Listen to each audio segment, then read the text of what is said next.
Hi guys. We were just going to try and have a little Q&A chat ahead of this film, which I've been lucky enough to see already, which is fantastic, and Laura did an amazing job. I want to talk a little bit about Laura's experiences of being the DOP, being a female DOP in this industry, which there are not enough women DOPs, working today, and also how you found it, because obviously you have a day job, if you like. You've worked through the grades, i.e. as a camera assistant, and now you've shot a feature. So you have a kind of parallel life, if you like, some people would look at. Being a DOP is like the pinnacle of what someone can achieve in the industry, and yet you've also still work as an assistant, I understand. How you find that, and how that contrasts, if there's a conflict at work, or if you experience a conflict. Yeah, definitely. So yeah, like Simon said, I started off as a camera trainee 10 years ago, and at that point you're not supposed to say that you have aspirations, because DOPs could take it the wrong way. Like, they want you as, you know, that role, and not to be talking about what you're going to shoot, sort of thing. So then it was like getting the point at which I do want to shoot stuff. When do you make your move? What sort of things do you do? And then Connect came along, and I just thought, right, well, I'm just going to have to jump in and take this opportunity. And then, but also my day job is a focus puller, so it's like kind of like a secret. Like, I couldn't really tell anybody until the point at which it was made, and then I was like, right, I've got to sort of share that I've done this in order to try and get more work. So yeah, it's really tricky, and yeah, I still don't even have the answer, because it's like, when do you officially make the leap? But living in London is expensive, so I've got to pay my bills as well. So yeah, it's hopefully it's going to culminate to doing the one role, but judging the right moment is difficult, and I guess it'll depend on what happens after Connect now and what the next project is, really. So that's where I'm at. And judging it is, there's no really right answer to that. It's just make your move when you get the opportunity. That's what I'm thinking. How did you get the opportunity to? Oh, so Maz had done a crowdfunder for Connect for a tiny amount of money, and I had seen it and just thought, wow, like, good for her. That is bold. Like, she's works as a second AD in the industry, and to make that kind of move and put yourself out there is really difficult thing to do, because the industry is such a weird thing. It sort of protects itself. There's a group of people that work and do certain films and certain jobs, and like, they obviously, you want to work with your mates, so they all, you know, keep employing the same people do all the big jobs. So for then a crew member to put themselves out there, Maz hasn't filmed a short before. This was her first project, and it was a feature. So I was like, yeah, good for you. So I just wanted to offer her support, and I was like, look, I'll come and focus pull it for you for free. I'd love to help you out, just because I'm so believe in people, like, just going for something if they want to do it. And then I actually put like a little line at the bottom of the email, and by the way, I'm shooting stuff as well, so if you need a DP, I'd love the opportunity.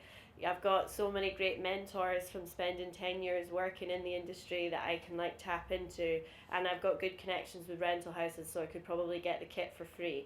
So, you know, choose me. And then it kind of, as it transpired, I ended up doing it, and at that point I was just like, right, like, how can I make this the best it could be? Luckily, all my friends are camera department, so I had an amazing camera team.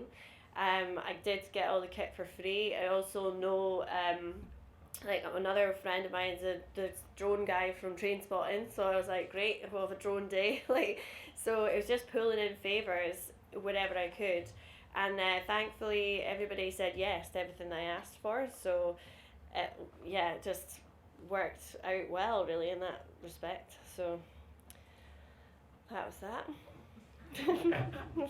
How do you feel going back to a focus job after shooting a film?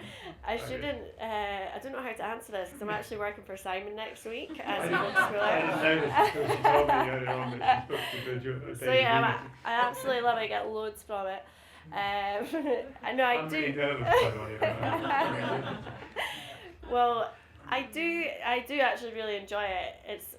It's actually, when you've worked your way up to then get to work as a focus puller, it's actually a creative job, and it's the first point at which you can sort of start not only being a technician, but there's creative choices you have to make sometimes, and you do it. It's not necessarily fed to you what to do from the director or the DP, because there's so much going on, depending on who the cast is or whatever. It's how you would then read it, what to do.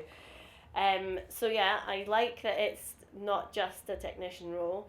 And also it means that I get to work with amazing DPs, and what I'm learning more and more is you just try and emulate the people that you admire and the people who are better than you. So it means that I can steal some of your lighting tricks next week. You'll learn nothing from me. They already know. So yeah, and it's great and then also I find it very beneficial, because now that I have shot things, I have questions that I hadn't even thought of before. I didn't realize were things. So I, at the quiet moments, I've got this like key into such great knowledge from people that I work with. So I still get stuff from it like that. But then also I do want to be shooting stuff. But then as well, you can watch what other people do and think, oh, maybe I'd do that differently, or I wonder why they've made that decision, and you can kind of apply your own knowledge then. So yeah, I do still get a lot from it, but it's not a role that I want to do for the rest of my life, kind of thing. And it's really hard. Focus pulling is a stressful job. So yeah. Has your experience as an assistant, what pushed you towards with the indie sector, making independent film, did you feel pushed towards that creatively? Well, there's a few things. I felt that it would be my opportunity to start shooting things. Like I doubt that it takes a very long time to be on big films as a technician, work your way up, and then start, hoping to get like second unit in that circle. That's the old-fashioned way of doing it, and great people have done it. But I thought, that's probably not going to be an option for me. So how can I equip myself as best as possible with all the knowledge, but at the same time as working? So indie films are a great place to do that. Also, indie films are great because everybody is passionate about the project, so they don't have a lot of money. So it means that the crew that you do have there want to be there. They're all getting something from it. So it's a great place to learn and do interesting things and try new things. And so I'd love to keep on doing indie films. Like, it's great. So that's, yeah.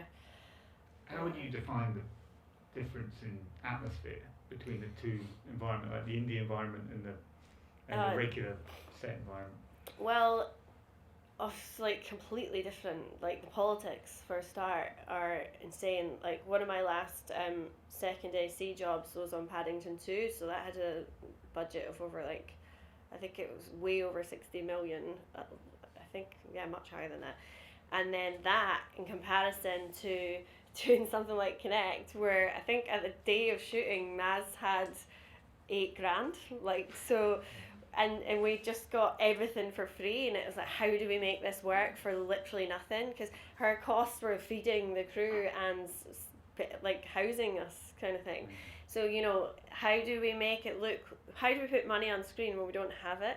But it also meant that with something like Paddington, it's such a process to make this ginormous machine go, and there's so many people assigned to decisions. And just being a technician, I was obviously not a part of those decisions, but able to see the mechanics of it and watch this big machine roll in, and you get every toy going and anything you could ever dream of they do, and you get access to, which is great. But then with having no money, it was right, it's probably completely influenced the way that the film looks, because there were no other options sometimes. This was the only way. I tried to use available light. You'll see that we filmed a lot of things at sunset as well, because it's that's not something we could ever replicate, but it's a beautiful thing that I could utilize. So yeah, your choices are definitely affected by that, and I can't even remember what the question was now, but hopefully I've answered it. You have answered it. So I'm trying to think. I have so many questions in my head about. I suppose one thing I'm trying to think not to ask this, but I need to. Negativity. Have you experienced negativity both in terms of making this big leap out of a very established hierarchy, but also as a woman making the leap? What if any negative experiences have you experienced? Yeah, loads of stuff like comments or definitely is misogyny still present in the industry, but I sort of feel like, it's hard because I've been in situations where people have said incredibly inappropriate things or, or worse, and you can't, as much as I want to be like, yeah, you've got to report it and call out these people, it was a difference with me not working again or calling out this person. Like, this person was hugely experienced, so they'll work again, like their CV is enough, whereas I was still at the very lower end of it, so it's like, what do you do? So I kind of was like, right, I'm just gonna have to like bite my tongue at this point and just know that when I'm in a position where I can employ people, I'm going to make sure that like this doesn't exist in my camera team, like whether that's in the capacity as a focus puller because you have 2 grades below that you build your team, or whether that is as a DP, like you try and have a diverse team where everybody feels like safe and not discriminated against because you're a certain gender, like, or so I think things are definitely changing though. Like in the past year I only worked with 2 male DPs, but one was dailies and the other DP was somebody I'd do a lot of his jobs. The rest are all women, and until that point in the 10 years I'd worked in the industry, I'd only worked with 3 women, so to then suddenly have a full year just of female DPs, because I don't know if you know, but it's only 7% of DPs in the UK are women. So, 7% is madness, and directors, it goes to 14% are women, so it's still totally imbalanced. So, to address that, I personally think, you don't want to be there just for the fact that you're a woman. You don't want to be there as a token. Like, you want to be able to be selected based on your skill and talent, but at the same time I do think there is a point where the skills are so unbalanced that you do need to start saying, okay, well, this woman potentially doesn't have as much experience as the 1,500 men that have applied for the job, but look at the potential, like she's more than capable of doing it. Like, how do we nurture and give opportunities to people that maybe didn't necessarily have them in the past? So, and I think that applies to across the board with like diversity, in terms of there are a lot of white middle-aged men in the camera and not to say that they aren't great, but like thankfully people like yourself are like, your team is diverse and you are here speaking. Like, it's quite funny that you're interviewing me because you're so much more experienced than I am, but then that's great. This is an example of like people are there to help and encourage you, and that's all it needs, and then naturally it will level out. So it's just those little changes. It's awareness more than anything that it can't carry on. People can't keep getting away with some of the stuff that they get away with, like some of the things that kind of are said under the guise of being jokes, when it's like this is 2019, like, oh yeah, yeah. So, are there any questions from the floor that people like to ask? Olivia, Irene? This isn't so political or exciting, but very quickly, what's the difference for you between like DPing with a camera operator or just DPing and operating yourself? Well, personally, based on I was going to say, or even like if you were taking on your next job as a DP, well, you have the option. It's nice to have. I like operating. As I carve my path, I definitely want to carry on operating, and you learn so much like from doing it. So I think definitely smaller projects, DPs tend to operate a lot because there isn't the money for an operator. But I'd like to do that just from what you can learn. But the plus sides, I would say, when we did a few days on Connect that were 2 camera, we were so frantic that we had so much to do that I couldn't really kind of keep an eye on what the B camera was doing. And yes, we got some great stuff, but there were a few things that I felt that we missed. but there was no time for playback. And because Maz, the director, had so much going on in terms of performance and the story, like I just felt a couple of things could have been different, and so that would be the benefit of having operators, is that you're completely aware of what you're getting and you can guide them in a way.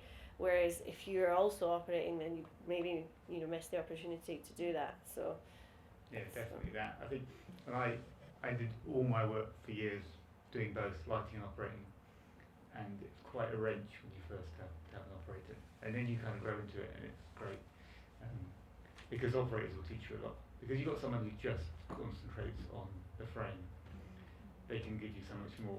But it is like giving up your baby a bit when you first do it, because you learn to be a megalomaniac when you've done.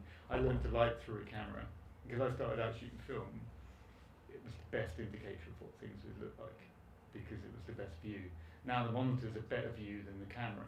In fact, the camera operator now has the worst view on set because what you see through the viewfinder is tiny and pretty and filled with lots of other information and generally a bit murky.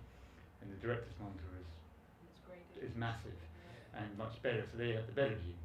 So I'm often saying to directors, if you see something there, I'm probably not seeing it. So, which is the reverse of what it was in film days. The operator had the best view. So when I sit on a big set, like, I mean, a weird one, like Outlander for me was the first time I sat the trolley with operators doing all the work, and I sat there and ate too much chocolate. They keep bringing it. But that's quite liberating because they all they worry about is making it look nice and doing all the moves, and that's really good for you. And you can just think about lighting. And once you've got over the wrench of not being in control of where you're pointing it, it's actually really good.